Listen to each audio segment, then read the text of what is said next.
أعوذ بالله من الشيطان الرجيم. بسم الله الرحمن الرحيم. ألف لام را. تلك آيات الكتاب الحكيم. أكان للناس عجابا أن أوحينا إلى رجل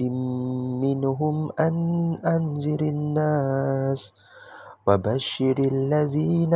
آمنوا أن لهم قدم صدق عند ربهم. قال الكافرون إن هذا لساحر مبين. إن ربكم الله الذي خلق السماوات والأرض في 6 أيام ثم استوى على العرش يدبر الأمر ما من شافع إلا من بعد إذنه. ذلكم الله ربكم فاعبدوه أفلا تذكرون. إليه مرجعكم جميعا وعد الله حقا إنه بديع الخلق ثم يعيده ليجزي الذين آمنوا وعملوا الصالحات بالقسط والذين كفروا لهم شراب من حميم وعذاب أليم بما كانوا يكفرون. هو الذي جعل الشمس والضياء والقمر نورا وقدره منازل لتعلموا عدد السنين والحساب.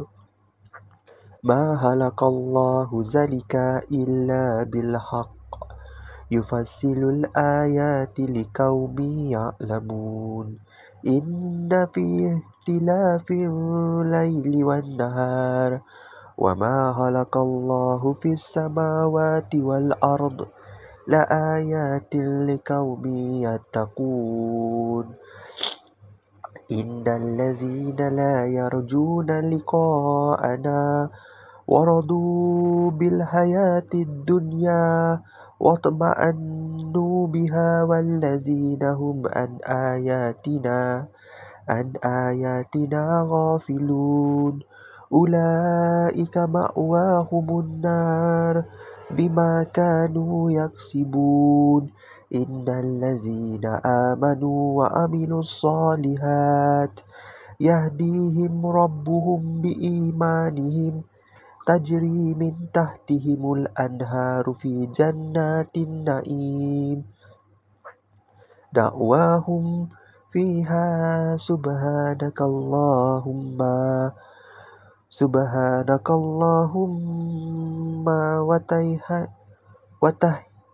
وتحييتهم فيها سلام وآخر دعواهم أن الحمد لله رب العالمين. ولو يعاجل الله للناس شر استعجلهم بالخير لقضي إليهم أجلهم فنظر الذين لا يرجون لقاءنا في طغيانهم يعمهون. وإذا مس الإنسان الضر دعانا لجنبه أو قائما فلما كشفنا عنه ضره مر كأن لم يدعونا إلى ضر مسه. كذلك زين للمسرفين ما كانوا يعملون. ولقد أهلكنا القرون من قبلكم لما ظلموا وجاءتهم رسولهم بالبينات وما كانوا ليؤمنوا كذلك نجزي القوم المجرمين ثم جعلناكم خلائف في الأرض من بعدهم لننظر كيف تعملون وإذا تتلى عليهم آياتنا بينات قال الذين لا يرجون لقاءنا ائت بقرآن غير هذا أو بدل قل ما يكون لي أن أبدله من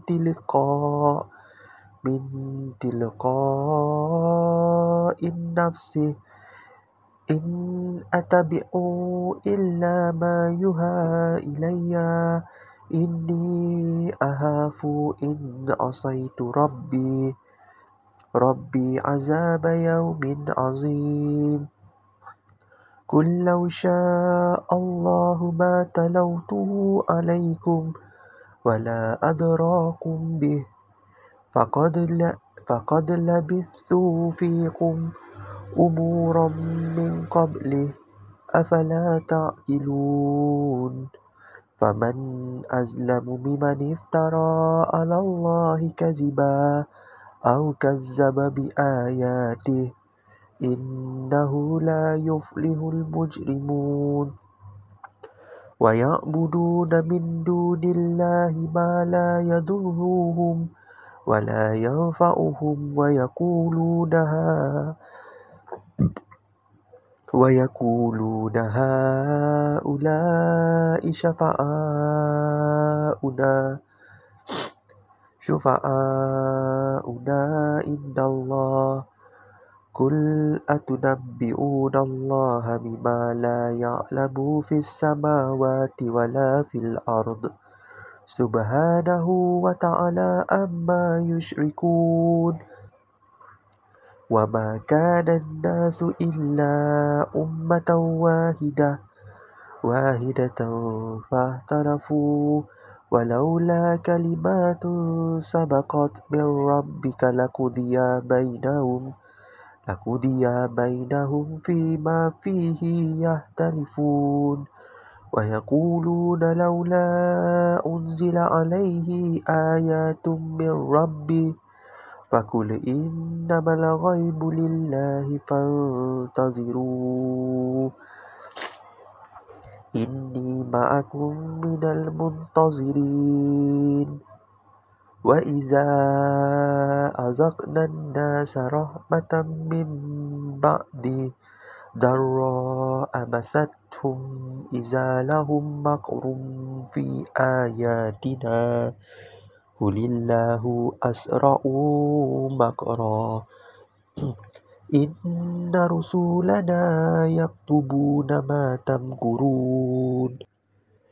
هو الذي يسيركم في البر والبحر حتى إذا كنتم في فلك وجزينا بهم بريح طيبات وفرحوا بها جاءتها ريح عاصف وجاءهم الموج من كل مكان وظنوا أنهم أحيط بهم دعوا الله مخلصين له الدين لئن أنجيتنا من هذه لنكونن من الشاكرين فلما أنجاهم إذا هم يبغون في الأرض بغير الحق يا أيها الناس إنما بغيكم على أنفسكم متاع الحياة الدنيا ثم إلينا مرجعكم فننبئكم بما كنتم تعملون إنما مثل الحياة الدنيا كماء إن أنزلناه من السماء فاختلط به نبات الأرض مما يأكل الناس والأنعام حتى إذا أخذت الأرض زخرفها زخرفها زخرفها وزينت وظن أهلها أنهم قديرون عليها أتاها أمرنا ليلا أو نهارا فجعلنا حصيدا كأن لم نأنوا بالأمس كذلك نفصل الآيات لقوم يتفكرون والله يدعو إلى دار السلام ويهدي من يشاء إلى صراط مستقيم للذين أحسنوا الحسنى وزيادة ولا يرهق وجوههم قتر ولا ذلة أولئك أصحاب الجنة هم فيها خالدون والذين كسبوا السيئات جزاء سيئات بمثلها وترهقهم ذلة ما لهم من الله من عصيم كأنما أغشيت وجوههم قطعا من الليل مظلما أولئك أصحاب النار هم فيها خالدون ويوم نحشرهم جميعا ثم نقول للذين أشركوا مكانكم أنتم وشركاؤكم فزيلنا بينهم وقال شركاؤهم ما كنتم إيانا تعبدون فكفى بالله شهيدا بيننا وبينكم إن كنا عن عبادتكم لغافلين هنالك تبلو كل نفس ما أسلفت وردوا إلى الله مولاهم الحق وضل عنهم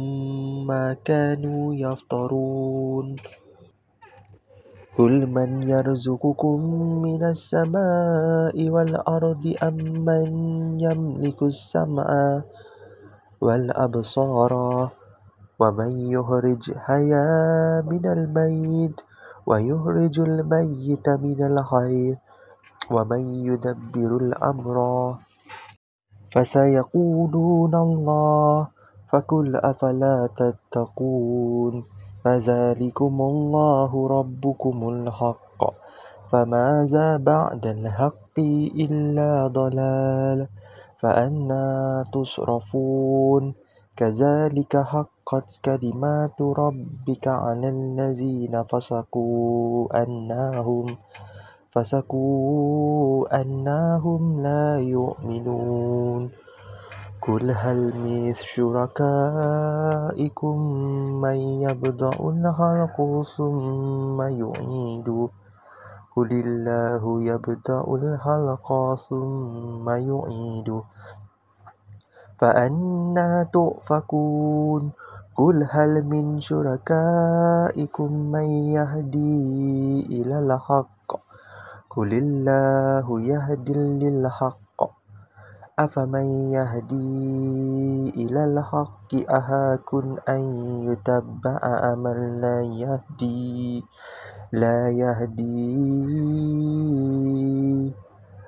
يهدي إلا أن يهدى فما لكم كيف تحكمون وما يتبع أكثرهم إلا ظنا إن الظن لا يغني من الحق شيئا إن الله عليم بما يفعلون وما كان هذا القرآن أن يفترى من دون الله ولكن تصديق الذي بين يديه وتفصيل الكتاب لا ريب فيه من رب العالمين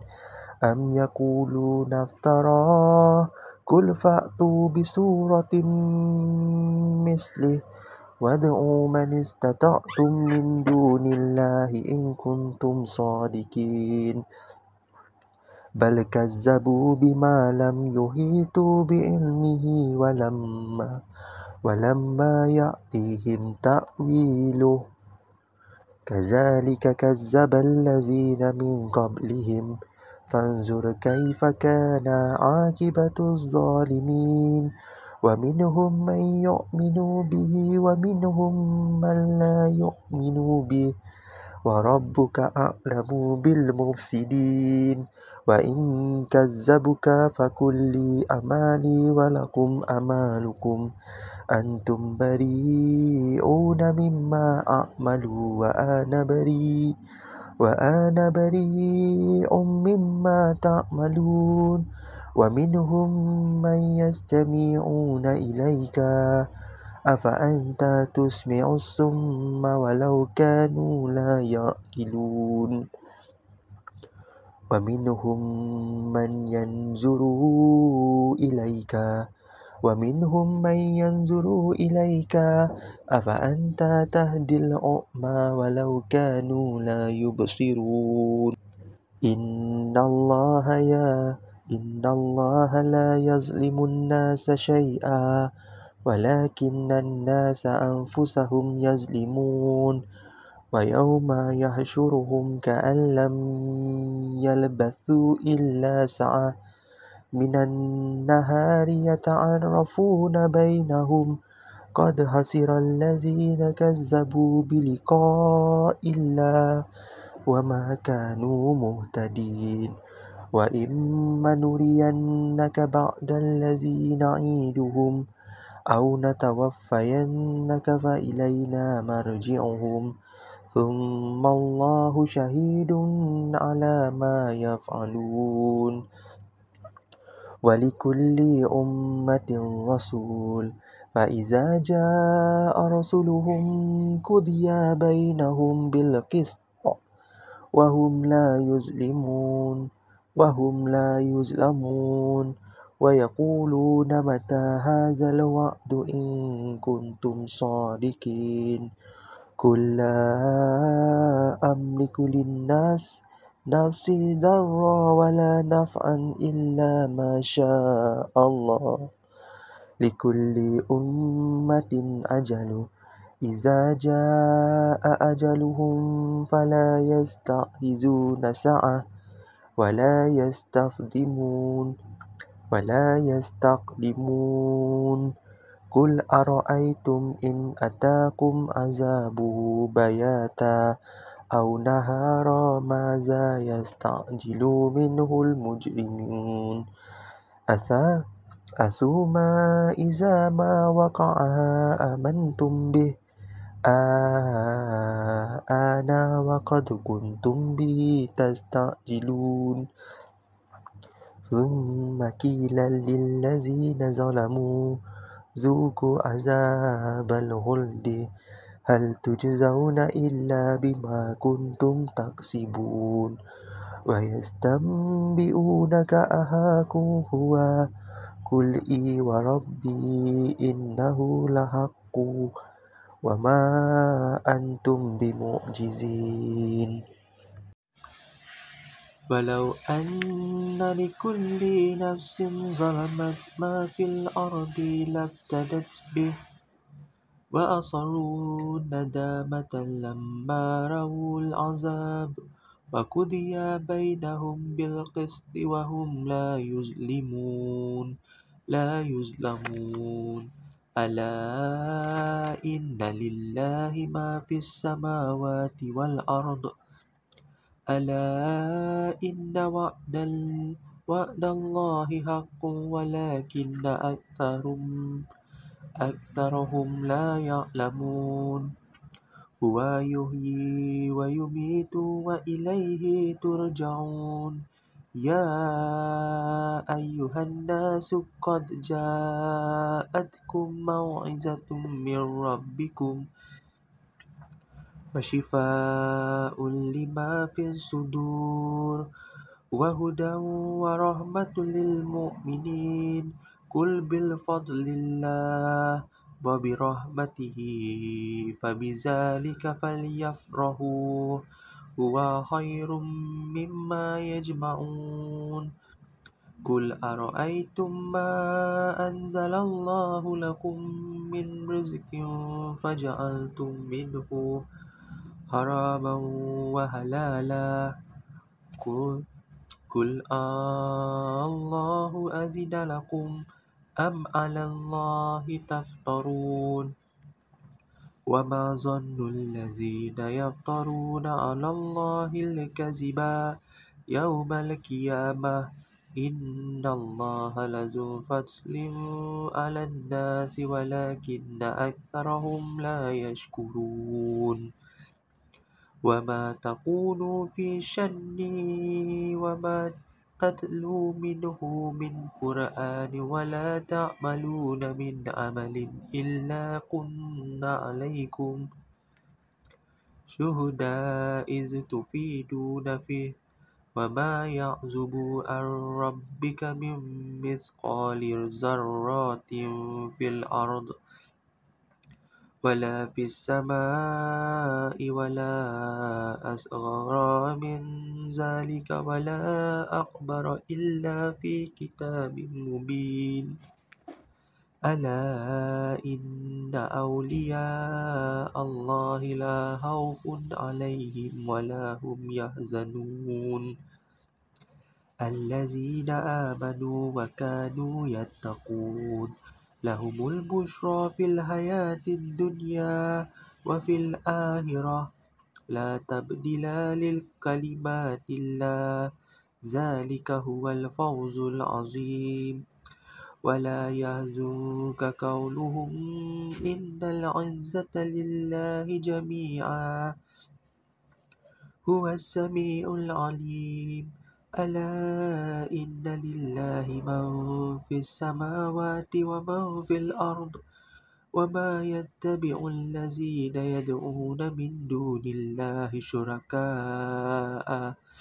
إن يتبعون إلا الظن وإن هم إلا يخرصون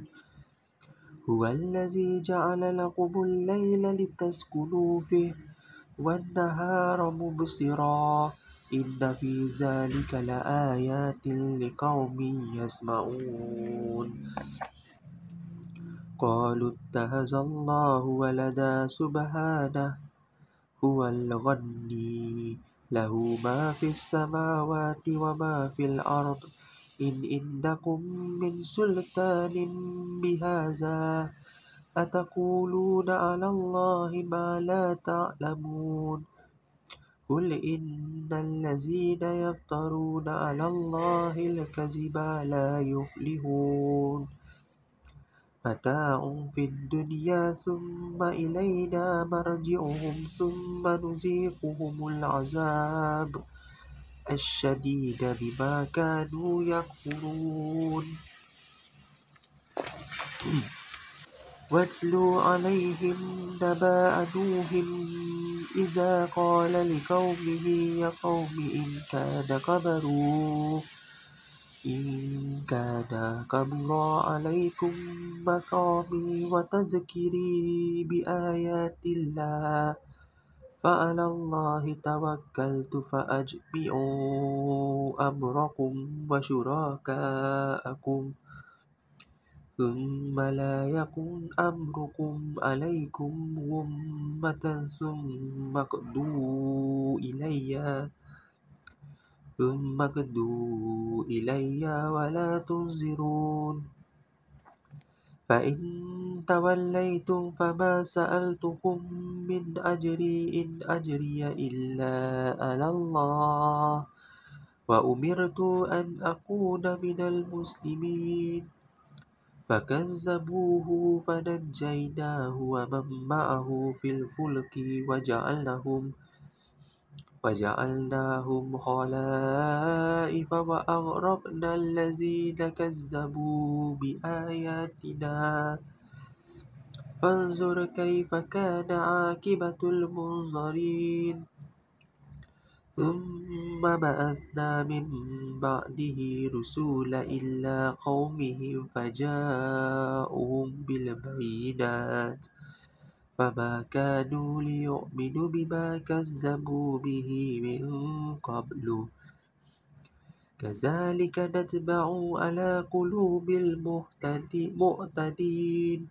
ثم بعثنا من بعدهم موسى وهارون إلى فرعون وملئه بآياتنا فاستكبروا وكانوا قوما مجرمين فلما جاءهم الحق من عندنا قالوا إن هذا لسحر مبين قال موسى أتقولون للحق لما جاءكم أسحر هذا ولا يفلح الساحرون قالوا أجئتنا لتلفتنا عما وجدنا عليه آباءنا وتكون لكما الكبرياء في الأرض وما نحن لكما بمؤمنين فقال فرعون ائتوني بكل ساحر عليم فلما جاء السحرة قال لهم موسى ألقوا ما أنتم ملقون فلما ألقوا قال موسى ما جئتم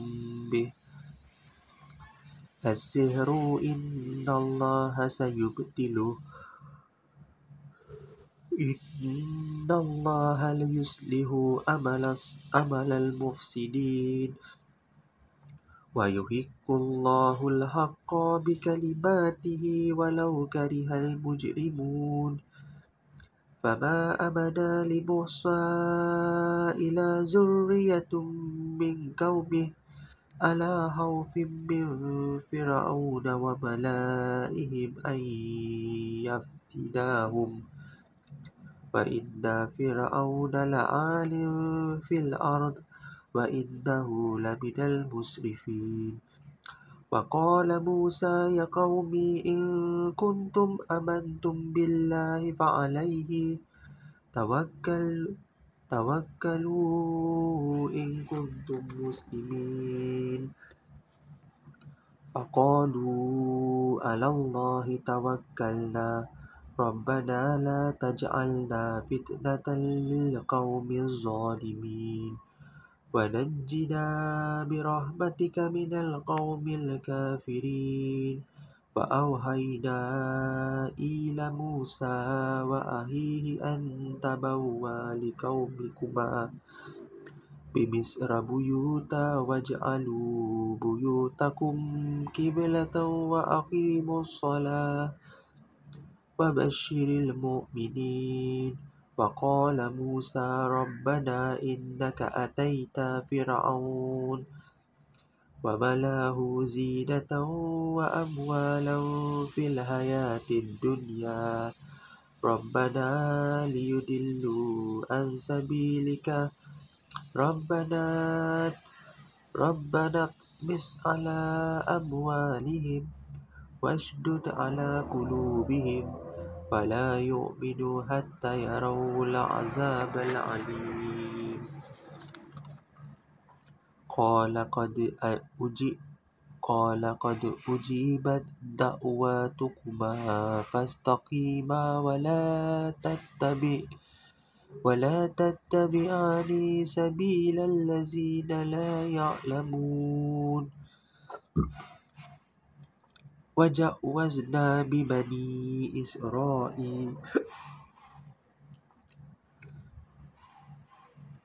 البحر فأتبعهم فرعون وجنوده بغيا وعدوا حتى إذا أدركه الغرق قال آمنت أنه لا إله إلا الذي آمنت به بنو إسرائيل وأنا من المسلمين الآن وقد عصيت قبل وكنت من المفسدين فاليوم ننجيك ببدانك لتكون لمن خلفك آية وإن كثيرا من الناس عن آياتنا لغافلون ولقد بوأنا بني إسرائيل مبوأ صدق ورزقناهم من الطيبات فما اختلفوا حتى جاءهم العلم إن ربك يقضي بينهم يوم القيامة فيما كانوا فيه يختلفون فإن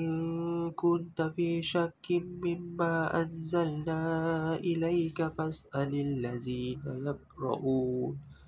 يقرؤون الكتاب من قبلك لقد جاءك الحق من ربك فلا تكونن من الممترين ولا تكونن من الذين كذبوا بآيات الله فتكون من الخاسرين إن الذين حقت عليهم كلمات ربك لا يؤمنون ولو جاءتهم كل آيات حتى يروا العذاب العليم فلولا كانت قرية آمنت فنفعها إيمانها إلا قوم يونس لما آمنوا كشفنا عنهم عذاب الخزي في الحياة الدنيا ومتعناهم إلى حين ولو شاء ربك لآمن من في الأرض كلهم جميعا أفأنت تكره الناس حتى يكونوا مؤمنين وما كان لنفس أن تؤمن إلا بإذن الله ويجعل الرجس على الذين لا يعقلون قل انظروا ماذا في السماوات والأرض وما تغني الآيات والنذور عن قوم لا يؤمنون فهل ينتظرون إلا مثل أيام الذين خلوا من قبلهم قل فانتظروا إني معكم من المنتظرين ثم ننجي رسلنا والذين آمنوا كذلك حقا علينا ننجي المؤمنين قل يا أيها الناس إن كنتم في شك من ديني فلا أعبد الذين تعبدون من دون الله ولكن أعبد الله الذي يتوفاكم وأمرت أن أكون من المؤمنين وأن أقم وجهك للدين حنيفا ولا تكونن من المشركين ولا تدع من دون الله ما لا ينفعك ولا يضرك فإن فعلت فإنك إذا من الظالمين وإن يمسسك الله بضر فلا كاشف له إلا هو وإن يردك بخير فلا رد لفضله يصيب به من يشاء من عباده وهو الغفور الرحيم قل يا أيها الناس قد جاءكم الحق من ربكم فمن اهتدى فإنما يهتدي لنفسه ومن ضل فإنما يضل عليها وما أنا عليكم بوكيل واتبع ما يوحى إليك واصبر حتى يحكم الله وهو خير الحاكمين صدق الله العظيم